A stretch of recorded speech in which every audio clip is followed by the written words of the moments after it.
వారణాసి మూవీతో మళ్ళీ మన సినిమాల్లోకి రీ ఎంట్రీ ఇస్తున్న ప్రియాంక చోప్రా ప్రత్యేకంగా తెలుగు కూడా నేర్చుకుంటుందండోయ్. చూసారుగా, ప్రత్యేకంగా ట్యూటర్ ని పెట్టుకొని మరి రిహార్సల్స్ కూడా చేస్తోంది. అదేం గొప్ప, ఇవాళ రేపట్లో చాలా మంది హీరోయిన్లు అన్ని భాషల్లోనూ డబ్బింగ్ చెప్పేసేస్తున్నారు కదా అని అంటారేమో. ఇక్కడ అది కాదండి పాయింట్.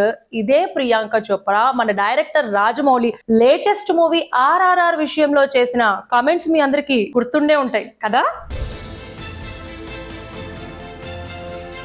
RRR అనే తమిళ మూవీ వచ్చింది అని ఆమె అప్పట్లో మాట్లాడడం మీద భారీగానే ట్రోల్స్ జరిగినాయి. ఆమె గతంలో తెలుగు సినిమాలు చేసి ఉండటము, రామ్ చరణ్ తో తూఫాన్ అనే తెలుగు సినిమాలో యాక్ట్ చేయటము, అంటే తెలుగు తెలిసినా కూడా ఇలా మాట్లాడతారా అని చాలా మంది సీరియస్ అయిపోయారు అప్పట్లో. కానీ ఇప్పుడు ప్రియాంక చోప్రా తెలుగు నేర్చుకోవడం చూస్తుంటే ఫ్యాన్స్ అయితే తెగ ముచ్చట పడిపోతున్నారు.